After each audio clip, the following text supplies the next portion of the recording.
선택한 영제자매요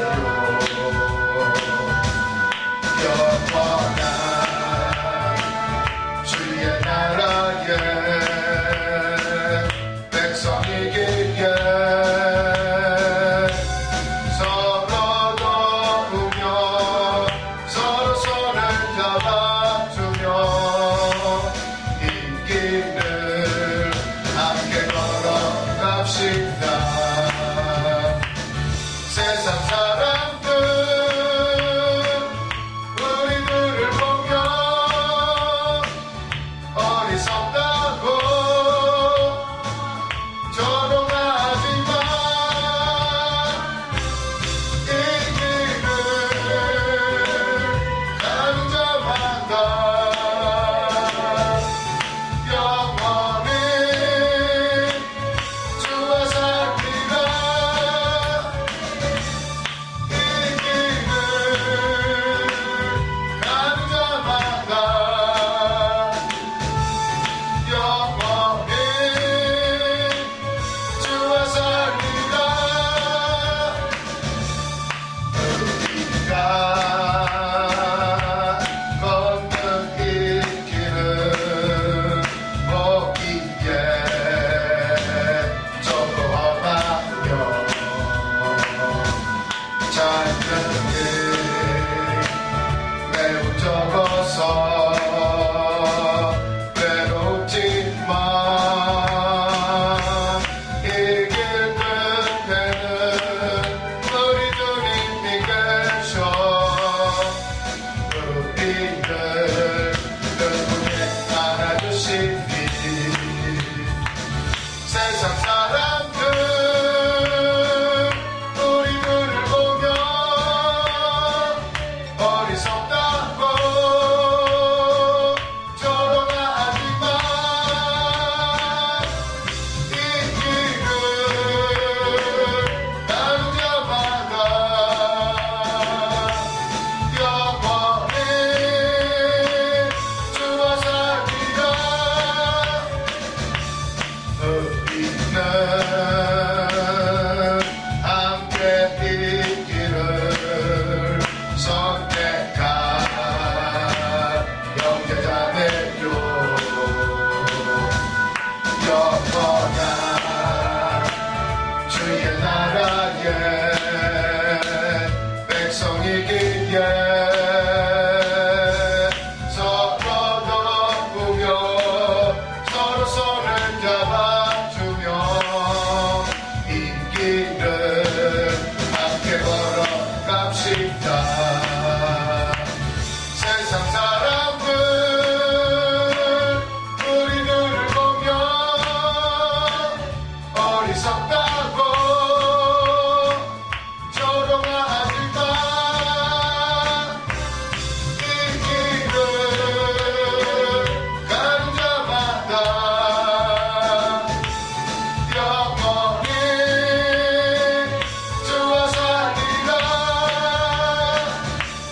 이 길을 가는 자마다 영원히 주와 살리라. 아멘. 함께 기도하겠습니다. 주님 감사합니다. 오늘도 우리를 신학 선지 동산으로 우리를 불러주시니 감사합니다. 이 기회에 잘 배우고 준비하여서 마지막 때에 불을 던지며 살아있는 복음 전하게 하여 주시옵소서. 이사장 목사님 수술 잘 마치게 하시며 감사드리며 또한 아버지 우리 모두들 다 강건하게 하시고 어디 있든지 간에 주의 영광만 나타나게 하여 주시옵소서. 학자의 혀를 허락해 주시고 학자의 귀를 주시사 주의 음성 듣게 하여 주시옵소서. 감사드리며 예수님의 이름으로 기도드렸습니다. 아멘. 참 피곤한 시간대이지만 우리가 또 힘을 내서 달려가 보도록 하겠습니다. 이제 6장 히브리서 6장을 들어가 보도록 하겠습니다. 히브리서 6장은 이제 예수님을 이제 소개하는데 멜기세덱하고 지금 연관을 지으려고 하고 있죠. 5장에 이제 멜기세덱의 얘기를 언급을 하고, 그리고 이 6장은 약간 삽입 한 거하고 비슷해요. 이제 7장에 또 멜기세덱의 얘기가 시작이 되는데 그 중간에 이제 그 경고 및 이 복음을 떠나면 안 된다. 유대교로 다시 돌아갈 수가 없다. 이 얘기를 이제 경고장 비슷한 얘기를 하게 돼요. 그래서 너희들이 이제는 선생이 되어야 되고 사람들을 가르칠 정도가 돼야 되는데 아직 그 수준이 아니라 딱딱한 음식을 못 먹는 젖을 먹는 수준밖에 안 되고 있다. 그래서 5장 말미에 나오죠. 이는 젖을 먹는 자마다 어린아이니 의의 말씀을 경험하지 못한 자요 단단한 음식은 장상한 자의 것이니 그들은 지각을 사용함으로 연단을 받아 선악을 분별하는 자들이니라. 아멘. 제가 요즘에 깨닫는 것이 이 목회는 설교만 잘한다고 되는 것도 아니고 그리고 그 말씀이 복음의 말씀이건 율법의 말씀이건 다 알아야 되고 그리고 또 깨닫는 것이 어느 한 방향만 알아서는 안 되는 거더라고요. 우리가 은사도 필요하고 능력도 필요하고 또 지식도 필요하고 인격도 갖춰줘야 되더라고요. 그리고 또한 이 분별을 해나가는 게 이게 쉬운 게 아니더라고요. 그러니까 다 좋은 말들을 해요. 다 좋지 않은 말 안 하는 데가 어디가 있어요. 근데 그것이 참 예수의 진리인지 아니면 그냥 잘되라 그 끝은 뭐가 나와요? 우상이 나오는 그런 경우가 많아요. 예수 하지만 그 속을 깊이 들여다보면 예수를 이용하는 수도 있고요. 그래서 이 연단의 시간이 왜 필요한가? 아니 신학교만 가고 그냥 나와서 저는 처음 계획은 그거였거든요. 알아주는 신학교 나오고 그리고 유학도 갔다 오고 요건 갖춰서 청빙 받고 이러면 편한데 개척을 해야 되고 능력이 있어야 되고 막 이런 거 생각하니까 아니 왜 꼭 이래야 되는가? 이 시간이 왜 필요한가? 굳이 이렇게 힘들게 가야만 하는가? 그런데 지금 이제 지나와서 보니까 꼭 필요하더라고요. 이 기간이 없으면 연단의 기간이 없으면요 그냥 내 한 방향으로만 가더라고. 그냥 신학교 나온 사람들 자기 신학교 그것만 가지고 남들은 다 틀리다 그러고 자기만 맞다 그러는 그런 사람이 되더라고요. 아니면 또 은사 받은 사람은 자기가 받은 게 전부야. 뭐 남들이 뭘 받았건 뭐 또 아예 저야 일반 신학교는 무시해버리고 아니에요. 지식도 필요하고 왜 분별을 해야 되거든. 그래서 조직 신학도 필요하고요.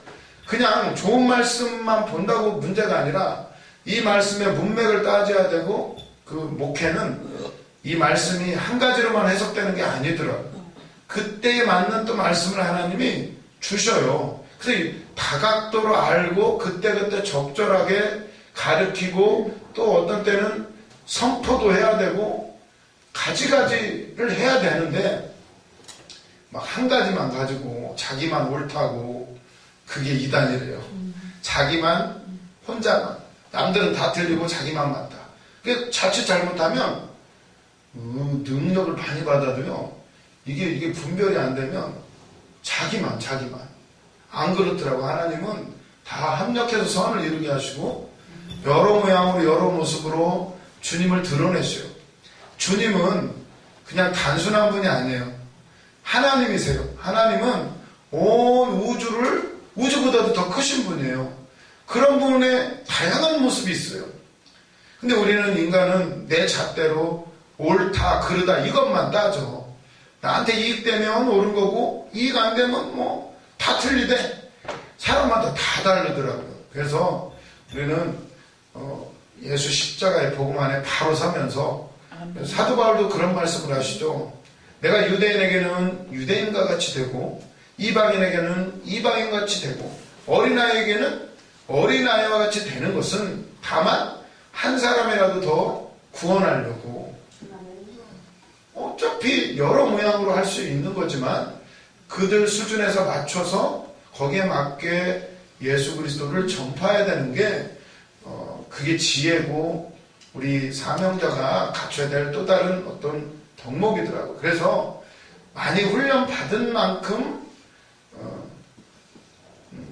하나님이 쓰시는 게 또 다르다는 것을 알면서 그래 나는 왜 늦은가, 나는 왜 이제 시작했나, 그게 문제가 아니라 지금까지 살아온 모든 것들, 그리고 이제 마지막 또 하나님의 담금질하는 기간이 있다는 걸 생각하면서 우리는 모든 것에 감사함으로 받아야 될 줄로 믿습니다. 감사함으로 받으면 버릴 게 없대요. 말씀과 기도로 거룩해진대요. 그래서 그 말씀 붙잡고 오늘 말씀을 보시면 너희들이 단단한 음식은 어떤 자의 것이요? 지각을 사용할 줄 알아야 된대요. 지각. 처음에는 우리가 은사를 받으면 환상이나 어떤 음성을 듣고 분별을 해요.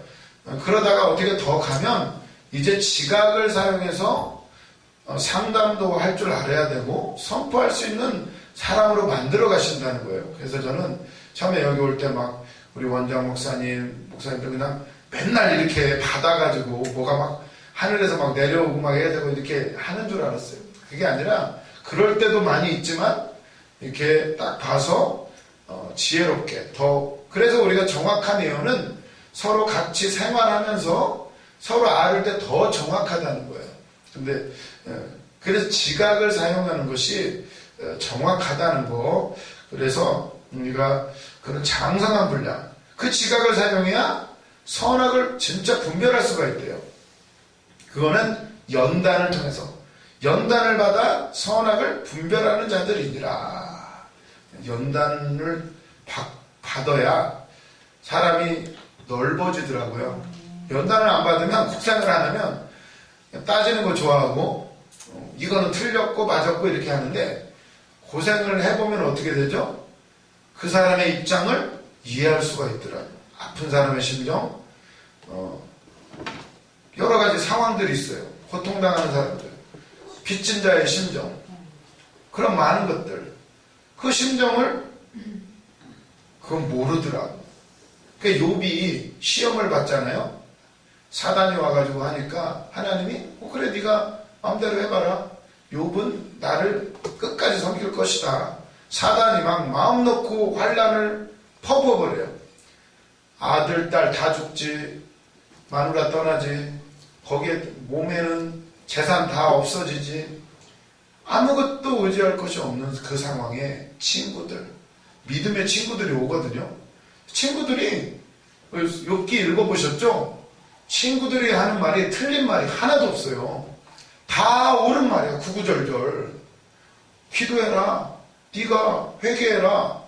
네가 잘못한 것이 없으면 내 시작은 미약하시면 내 나중은 창대하리라. 우리 왜 식당 같은 데 가보면 이거 뭐 내 시작은 미약하게 나중은 창대하리라. 그거 많이 붙여놨어요. 사실은 그게 친구들이 욥을 막 공격하면서 회개해라 하면서 네가 옳으면 지금은 미약하지만 나중에 창대할 거 아니냐, 회개해라, 막 이런 소리예요. 아주 듣기 그런데 옳은 말인데 그게 그 욥에게는 어때요? 나도 안다. 욥이 계속 그래요. 나도 안다. 나도 안다. 나도 그렇게 살아왔다. 그런데 그 말이 나한테 옳지 않다. 나 그런 적 없다. 욥도 이유를 모르는 거예요. 그리고 결국 어떻게 돼요? 하나님 앞에 서게 돼요. 한마디로 하나님하고 맞짱을 뜨게 되는 거예요. 나중에 하나님 나와 보시라고. 그걸 하나님이 원하세요. 그때 막 질문을 퍼붓고, 근데 도리어 하나님 또 막 질문을 퍼붓죠. 네가 아는 게 뭐가 있다고 지금 나한테 대드냐 이러면서 막 쭉 말씀하니까 그제서야 욥이 내가 귀로만 듣던 걸 이제 눈으로 보게 됩니다. 내가 죄를 뒤집어 쓰고 회개합니다. 이게 연단을 받아야 그게 보이는 거더라고요. 그걸 보면서 우리에게 허락해 주신 것은 모든 게 감사하다는 걸 깨달았는데, 근데 조금 고생 덜 하면 좋죠. 빨리 깨닫고 모든 사람을 품을 수 있는, 모든 사람이 이해할 수 있는 그런 사람이 될 때 행복한 목회, 힘들지만 행복한 주님의 마음으로 감당하게 될 줄로 믿습니다. 또 이렇게 이상한 얘기를 했네요. 본문으로 들어가죠. 이상한 얘기는 아니고 연단을 받아 딱딱한 음식, 식물을 먹을 수 있는 선악을, 지각을 사용하는 선악을, 진짜 선악은 분별할 수 있는 주님의 시각으로 분별할 수 있는 사람들이 되어야 될 줄로 믿습니다. 그래서 그러면서 히브리서 기자가 이제 6장으로 넘어가서 이제 경고를 하는 거예요. 유대교로 돌아가지 말아라. 이 복음은 그냥이 아니라는 거죠. 이게 얼마나 귀중한 건데 왜 조금 힘들다고 돌아가려고 하느냐 이러면서 6장 1절 그러므로 우리가 그리스도의 도의 초보를 버리고 죽은 행실을 회개함과 하나님께 대한 신앙과 세례와 안수와 죽은 자의 부활과 영원한 심판에 관한 교훈의 털을 다시 닦지 말고 완전한 대로 나아갈지니라. 아멘. 초보라는 거예요. 초보라는 거. 지금까지 뭐 유대교에서 배운 거 무슨 뭐 모세오경 달달달달 외우고 이런 것들이 대단한 줄 알지만 그게 아니라 그건 초보.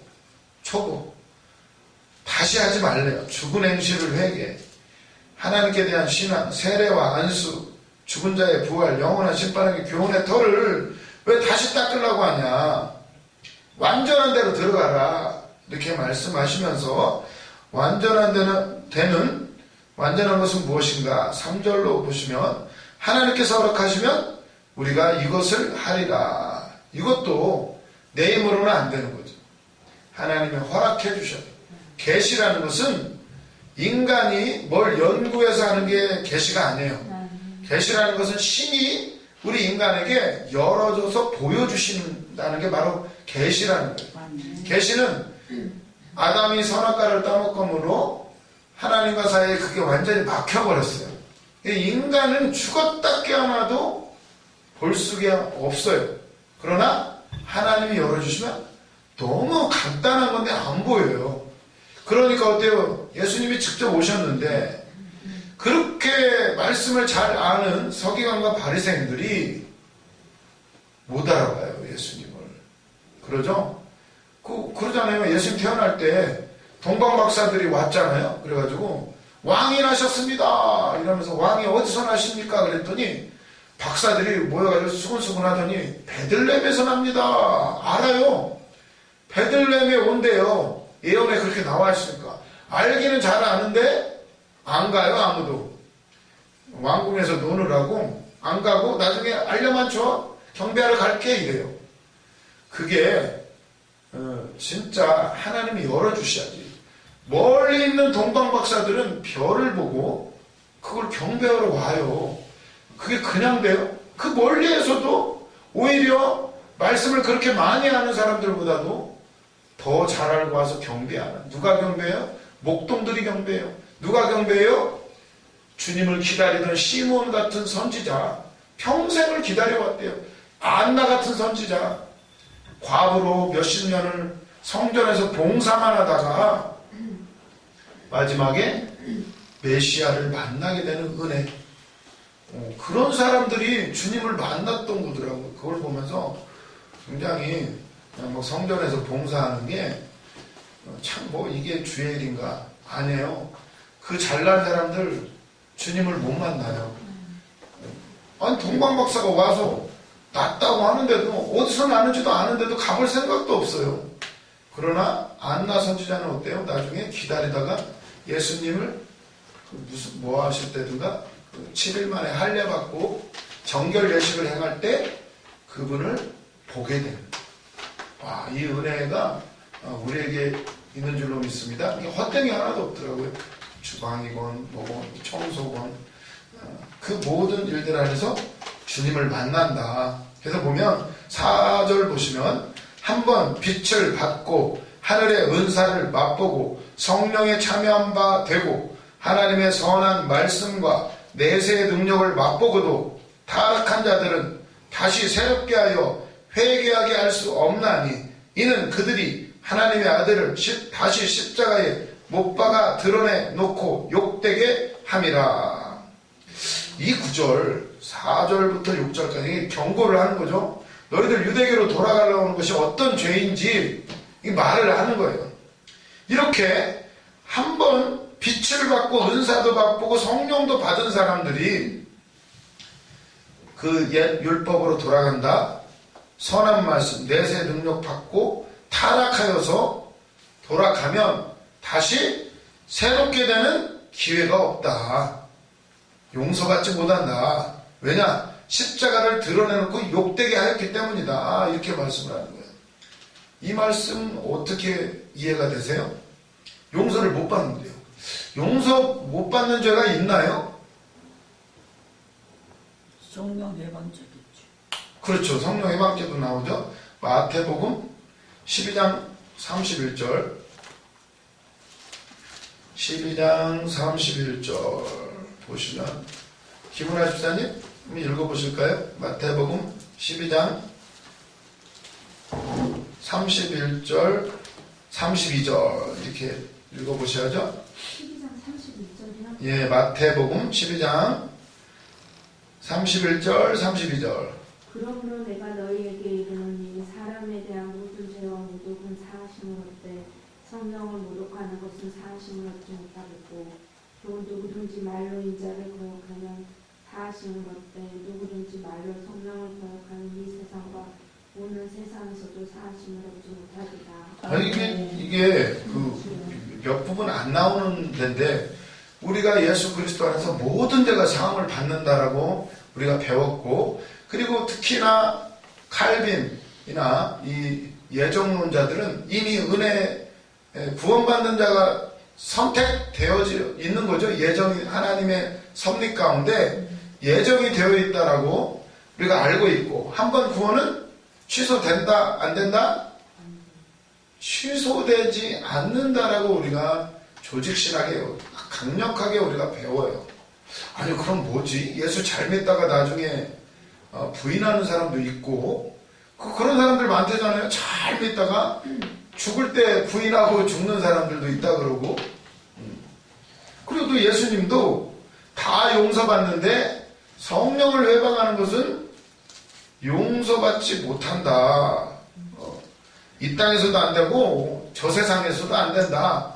이렇게 아주 극단적으로 말씀을 하셔요. 그리고 오늘 히브리서 6장에서도 너희들 유대계로 돌아가려고 하는 친구들 한번 성령을 맛보고 이거 다 알고서도 뒤돌아가면 안 된다 이러면서 용서받지 못한다. 십자가를 욕되게 하는 것이다. 십자가의 주님을 2번 못 박는 것이다. 이렇게 말씀을 하시고, 이 구절들을 어떻게 이해해야 되죠? 용서 못 받는 데가 있네. 그럼 조주신학의 시간에 배운 건 뭐예요? 용서 못 받을 죄가 있나요? 그럼 성령 회방죄는 뭐예요?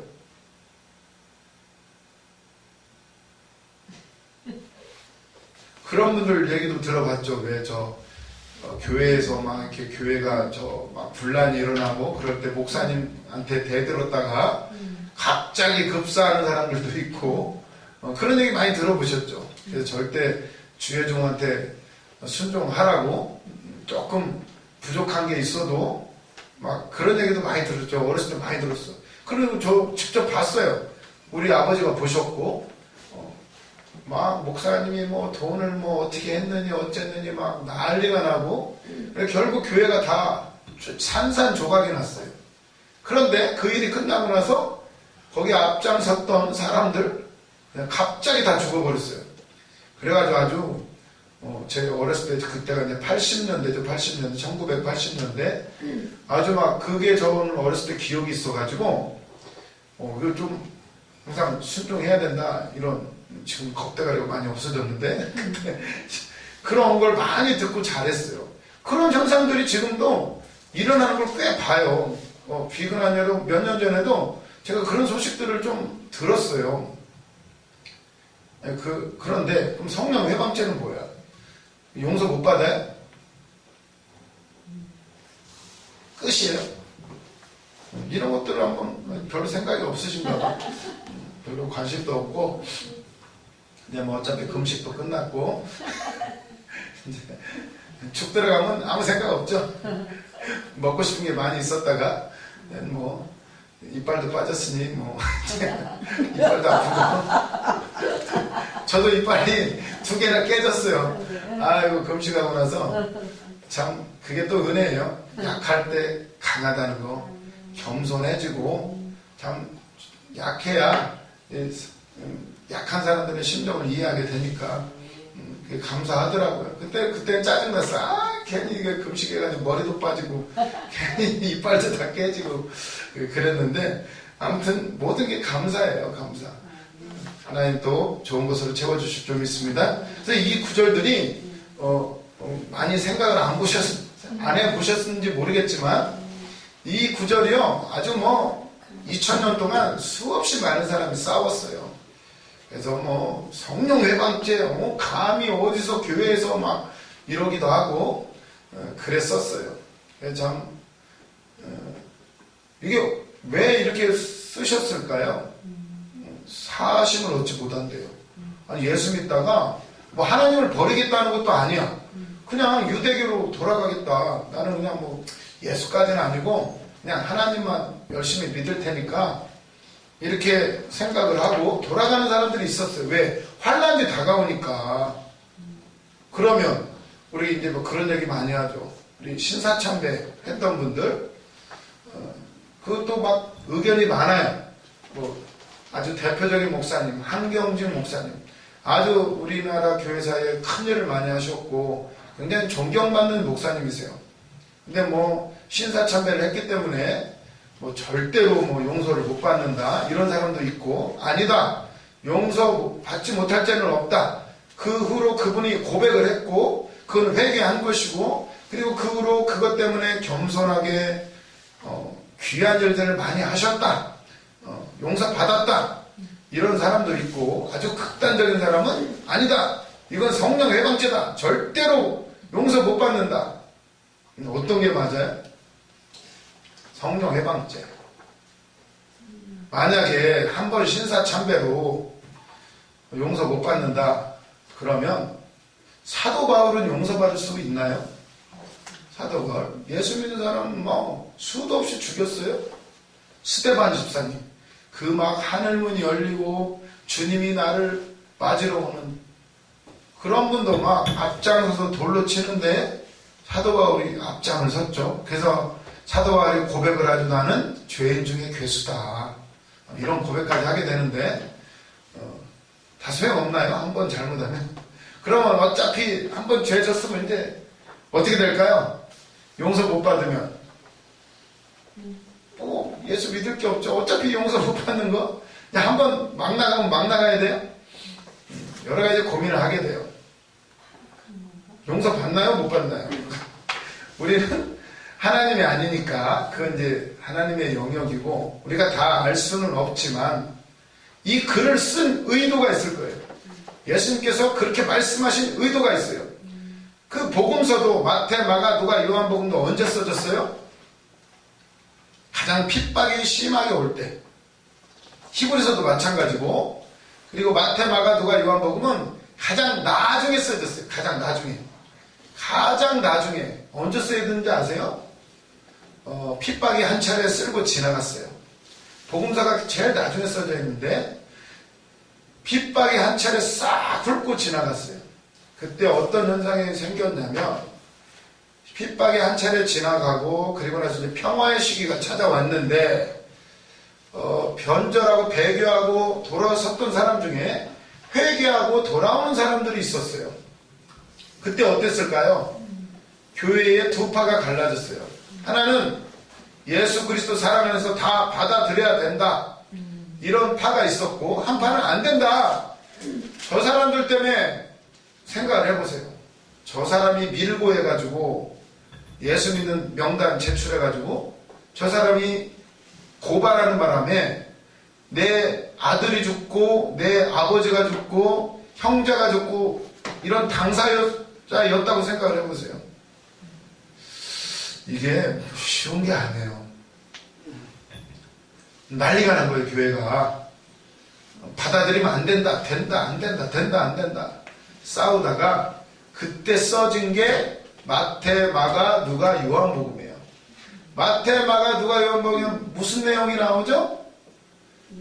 마태, 마가, 누가, 요한복음에 똑같은 똑같이 나오는 내용이 있어요. 물론 똑같이 나오는 내용이 여러 가지가 있지만 그 중에서도 제가 지금 배경 설명을 했죠. 배교했다가 돌아오는 사람들 받아들여야 되냐 말해야 되냐 용서해야 되냐 아니다 이건 성령 회방죄다 하는 사람들이 있었는데 뭘 생각하시면 되죠? 제자들도 예수님을 다 버리고 갔죠. 그 유명한 사건 있죠. 누구? 베드로의 사건. 예수님이 다 아셨어요. 네가 나를 부인한다. 3번 부인한다. 아니래. 나 절대 안 합니다. 믿음은 신앙은 내 다짐 가지고 안 돼요. 겸손해야 되더라고. 겸손. 그러니까 기도하는 거고 그러니까 함부로 말할 수가 없어요. 누구의 믿음 함부로 지적할 수가 없어. 그거를 요즘에 많이 깨닫게 돼요. 아, 나 진짜 오지랖 되게 떨었구나. 알지도 못하면서. 이게 조심해지더라고요. 함부로 말할 수가 없어요. 그럼 기도해 주는 수밖에 없죠. 아무튼 근데 예수님이 뭐라 그랬죠? 내가 너를 위해서 기도한다. 네가 지금 사단이 밀가부로 너를 날려버리려고 하는데 내가 너를 위해서 기도했다. 너는 돌이킨 후에 너의 형제들을 굳게 하라. 너는 리더가 된다. 근데 그 과정이 한 번은 겪어야 되더라고요. 리더가 되려면 포용력이 있어야 되고 모든 상황을 이해해야 돼. 만약에 베드로가 그때 한 번 넘어졌지 않았으면 어땠을까요? 이해 못하겠죠. 어디서 우리 주님을 나처럼 해. 어디서 배신을 때려. 물이 걸어봤어? 나 물이 걸어봤어. 물론 중간에 빠지긴 했지만 이렇게 나만치만 해봐 좀 믿음 그따위로 믿어? 이렇게 되지 않았을까 생각을 하면서 참 주님은 그것마저도 다 아시고 넘어질 것도 아시고 그가 다시 그냥 세워진 게 아니죠. 예수님이 찾아가셔. 그대로 놔뒀으면 베드로가 염치가 없기 때문에 아주 성깔이 화끈한 분이라 기면 기고 아니면 아닌 사람이야. 그냥 갔으면 갔지 다시 뭐 기어들어오고 이럴 성격이 아니에요. 베드로가 쪽팔리게 이러면 안 되는데 그러니까 어때요? 예수님이 찾아가셔요. 그래가지고 아주 많은 사람 앞에서 용서를 선포하시는 거죠. 네가 나를 사랑하느냐?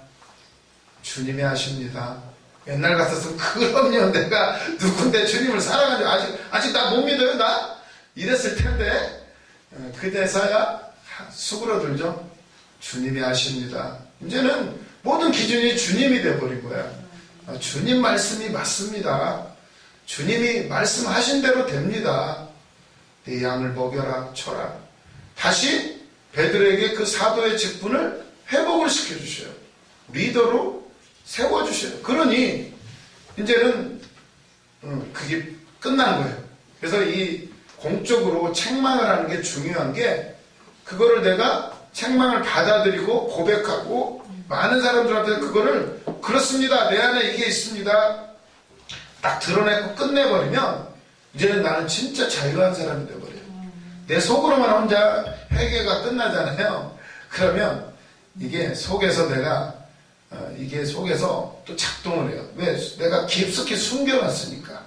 그러나 공적으로 확 벗어버리고 확 끄집어내버리면 그 죄는 정죄받고 끝나버리게 되는 거더라고요. 아, 그래서 이 책망이 중요한 역할이 있구나. 속으로 감추면 감출수록 사단은 더 집요하게 은밀하게 죄를 행하게 만드는데 그거를 아예 그냥 끄집어냈을 때 그때는 민망하고 인정하기 싫지만 그거를 하고 나면 이제는 누가 나를 정죄할 사람이 없게 된다. 사람 앞에서도 하나님 앞에서야 이미 용서받았지만 사람들 앞에서도 털고 가버리는 그런 역할이 있다는 걸 보면서 아 그래서 책망이 필요하구나 이런 생각을 하게 되더라고요. 그렇다면 오늘 이 본문 말씀 어때요? 한번 복음의 능력, 성령의 능력을 맛보고도 돌아간 사람은 못 돌아온다. 이 말씀은 왜 하셨을까요?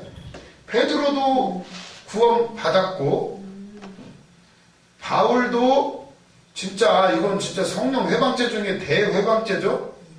그런데도 불구하고 주님이 직접 사울에게 나타나시사 음성까지 들려주시고 아주 그냥 눈까지 멀게 만드시죠. 세상의 눈이 멀게 하시고 새로운 영안을 뜨게 하셔가지고 이제 쓰시는데 그 과정이죠. 그러면 이 말씀을 왜 주신 거야? 그냥 말씀 구절 가지고 싸우는 거 좋아하는 사람들 있어요. 아주 그냥 토시 하나도 그냥 그게 율법이에요. 그게 율법이야. 그냥 이 말씀 뒤에 있는 하나님의 깊은 그 심정, 아버지의 마음, 이 마음은 모르고 그저 그냥 문자 그대로 여기 이 말씀이 있는데 하면서 하는 게 바로 율법인데 왜 이렇게 극단적으로 말씀하셨을까요? 복음을 접했는데 다시 율법으로 돌아가는 그러니까 그래서 지금 한 거예요. 그래서 하는데 지금 한번 그래 갈 때는 네 맘대로 갔지만 올 때는 네 맘대로 못와 이런 말이잖아요. 지금 용서를 못 받는데 예수님도 그 말씀하셨고 모든 죄는 사함을 받지만 성령을 회방하는 자는 이 땅에서도 내세에서도 사하심을 받지 못한다. 이렇게 말씀을 하시는데 예수 그리스도를 받아들이지 않는 예? 예수 그리스도를 받아들이지 않는 것은 성령을 거부하는 거부. 그렇죠. 그러니까 아주 그 말씀 맞아요.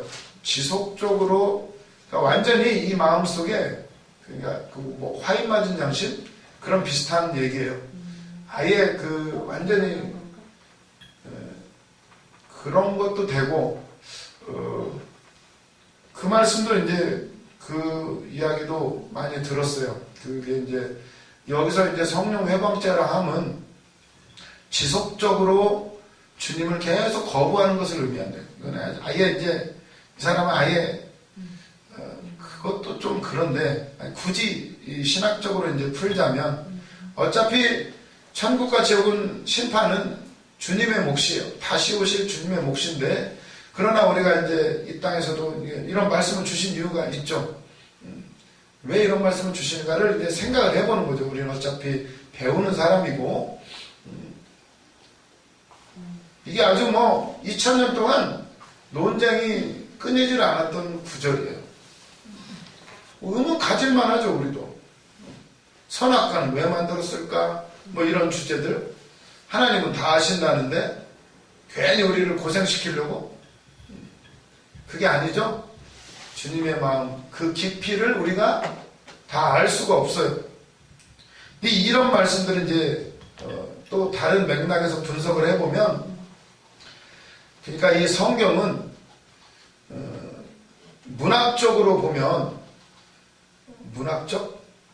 어떤 책은 역사적인 책이 있고 어떤 책은 또 어때요? 문학적인 책도 있고 어떤 책은 시도 나오고 자만 같은 경우는 굉장히 뭐라고 해야 돼? 철학적인 책, 어떤 처세술 약간 그런 면도 있고 또 요한계시록 같은 경우는 어때요?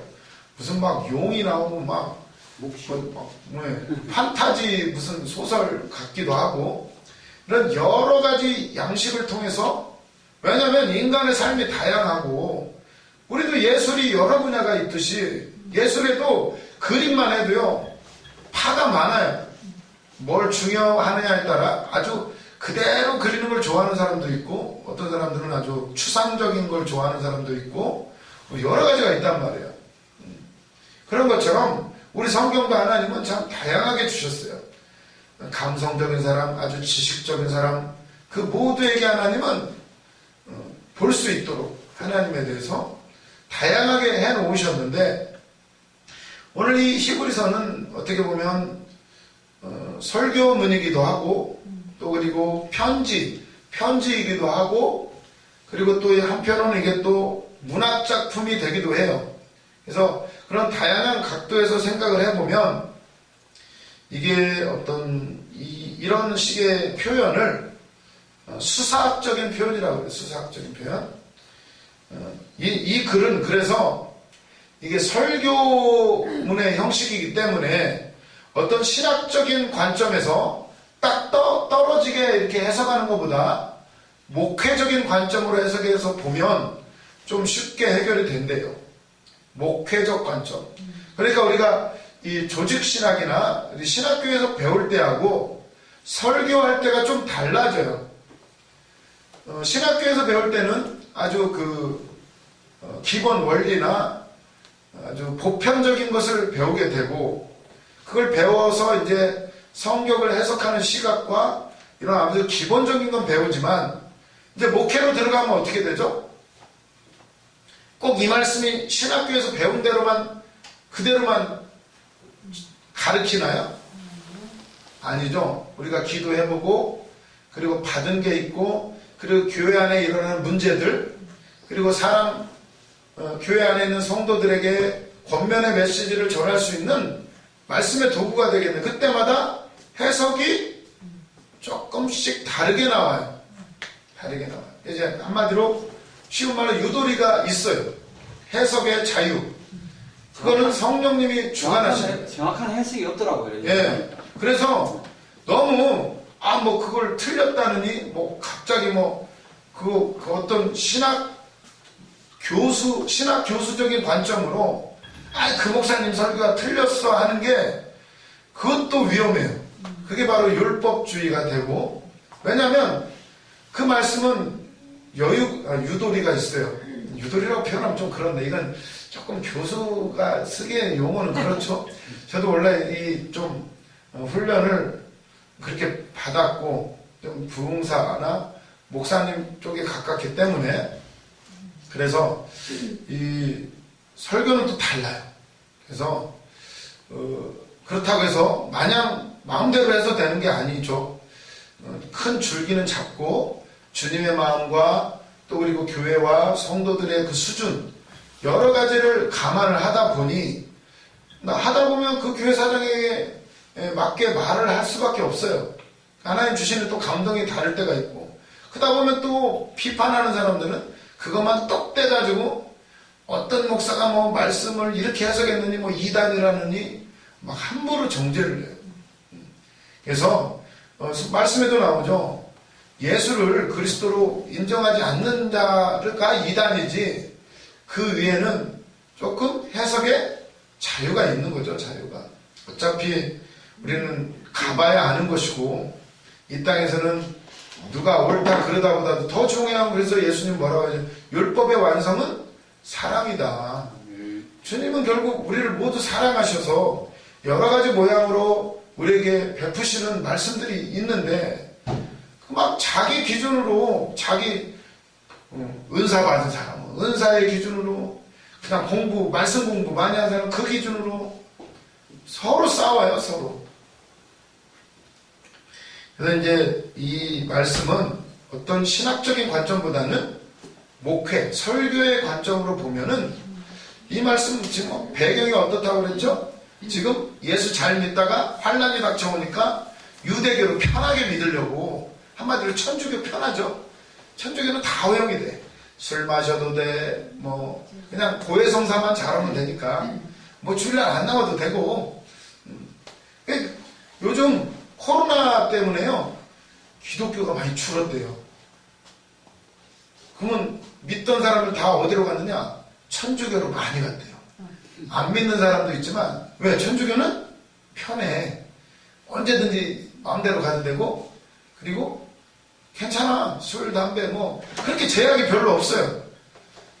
신부님도 담배 피고 다 하니까. 장가만 안 갔지 하고 싶은 거 다 해. 얼마나 편해요. 고해성사만 찍 하면 돼요. 우리는 마음대로 돼요. 성령이 회개의 영을 주셔야 되고, 그냥 몸부림쳐야 되고, 이 속에서 그것이 해결이 되려면 그냥 내 맨입으로 돼요. 예물도 드려야지, 뭣도 해야지, 가서 사과도 해야지. 천주교 얼마나 편해. 고해성사만 하면 돼. 지금 코로나 때문에 천주교로 많이 넘어갔대요. 교회는 맨날 쌈박질하지, 맨날 네가 옳다 틀리다, 천주교는 싸울 필요가 없어. 하나니까. 그리고 천주교는 돈이 많아. 이미 중세시대 때 땅이 많고 포도주 산업, 뭔 산업 아주 하나씩 기업을 많이 갖고 있어요. 그래가지고 돈 걱정 없어. 그러니까 천주교는 헌금 안 내도 돼. 얼마나 편해요. 천주교로 많이 넘어갔대요. 그것처럼 이 히브리 서가 쓰여질 당시에도 환란이 오니까 예수가 좋은 건 이미 알겠는데 경험은 했지만 이제는 좀 훈련이고 뭐고 좀 편하게 좀 믿자 이렇게 돌아가는 사람들이 있었다는 거예요. 우리도 이런 말 잘하죠. 이게 이제 이런 말하고 비슷하네. 이게 무슨 말이냐면 너 사명 안 하고 가려면 가봐. 그럼 뭐라고 하죠? 사명자는 하나님 한번 택하면 어떻게 사명자로 반드시 쓰고야 만다고. 마음대로 해. 사명하지 말고 그냥 병신대로 가려면 한번 가봐. 잘 되나 봐. 이런 식의 얘기. 그게 무슨 얘기죠? 저주를 퍼붓는 거예요? 이게 일종의 어쩌- 건면이지, 건면. 그러니까 뭐 그런 거죠. 뭐 그런 말들. 그러니까 부모님이 그런 얘기하죠. 말 안 듣는 자식, 너희 자식 호적에서 파버려. 뭐 이런 얘기. 나가서 뒤져라. 나가서 죽으라는 거예요, 진짜로. 부모님 말씀에 순종해야 되겠습니다. 나가서 죽겠습니다. 이렇게 하나요? 너 나가서 뒤져. 그러면 진짜로 죽으라는 얘기예요? 제발 좀 말 들어라, 얘야. 사랑의 말씀이에요, 사랑. 사랑을 기반으로 한 제발 고생하지 말고, 얘야. 말 들어라. 이런 수사학적인 표현이래요. 그러니까 아예 용서를 못 받는다 이게 아니라 사실 쉽지도 않아요. 그렇게 한번 화인 맞은 양심은 회개가 그렇게 쉽나요? 뭐 기도의 줄 한번 끊어지면 어때요? 저도 지금 기도의 줄 잡는 게 지금 얼마나 힘든지 처음에 와서는 막 열정이 넘쳐가지고 기도가 그냥 맨날 되는 줄 알았죠? 원장 목사님 앞에서 막 이끌어 주시고 막 혼자서도 막 불을 끌어 당기고 저는 이제 됐다 생각을 했죠. 그런데요, 그게 내 것이 아니라는 거예요. 있을 때 잘해야지 관리 잘해야 돼요. 그냥 한번 주여 몇 번 하면 불이 그냥 훅 오는 게 아니에요. 기도의 줄은 한번 끊어지면 그거 비슷해요. 야, 너 사명 안 하면 큰일 난다. 다리 몽둥이 분질러진다. 그런 말들. 그런 말들하고 비슷한 이 어떤 수사학적인 표현이에요. 그러니까 이게 그만큼 죄가 크고 다시 돌아온다는 게 그만큼 어렵기 때문에 물론 다시 돌아오기만 하면 용서받지만 그게 그렇게 쉬운 게 아니라는 거. 그렇기 때문에 좀 힘들지만 참으라는 거. 이런 표현이래요. 성경에는 이런 표현들이 많아요. 그래서 오해하는 경우가 많아. 율법적으로, 문자적으로 해석을 해버리면 해결이 안 되는 오해가 많이 생기는 구절들이 있어요. 그래서 성경은 계속 묵상하고 연구하면 할수록 주님이 열어주시면 열어주실수록 얼마나 주님의 사랑이 넘치고 우리 마음, 인간의 마음을 속속들이 알고 계시는지 아주 다양한 환경 가운데 말씀들이 있어요. 그래서 함부로 말씀 가지고 서로 자기 주장, 여기에 이 말씀이 있으니까 어떠고, 이게 안 돼, 성경은. 진짜 주님의 마음으로 봐야 되고, 주님은 우리를 때리고 아프게 하고 이게 목적이 아니에요. 우리를 성장시키시고 우리를 가장 좋은 길로 인도하기 위해서 다양하게 우리에게 허락을 하세요. 그래서 요백에도 하나님은 환난을 허락하셨고, 그래서 우리에게도 그래도 금식까지 했는데, 아니 금식을 했으면 하나님이 줘야 되는 거 아니야? 근데 이빨이 나가네. 왜 그럴까요? 하나님이 사랑하셔서 그래요. 우리 김은아 집사님도 아니 왜 무릎이 이렇게 수술까지 해야 되지? 좋아졌잖아요. 본인도 알잖아요. 아픔을 겪은 만큼 이제 조심하게 되는 거죠. 내 몸을 이제 조심히 사용해요. 그런 사람들이 오래 살아요. 더 건강해지고. 근데 튼튼하다고 마음껏 한 사람들은 어떻게 되죠? 어느 날 갑자기 가요. 그런 걸 보면서 진짜 겸손해야 된다. 이 말씀도 마찬가지예요. 이 말씀을 우리는 함부로 해석할 수가 없어요. 항상 겸손하면서 그러나 당대하게 주셨으면 당대하게 선포할 수 있는 그런 사람으로 만들려면 이 연단을 받아야 돼요. 지각을 사용하고 선악, 진짜 하나님이 원하시는 그 선악의 분별 그 가운데 들어가시기를 주님의 이름으로 축원합니다. 이거 강의 시간인데 또 축원이라는 단어를 썼네. 아무튼 쉬는 시간 갖고 또 나누도록 하겠습니다.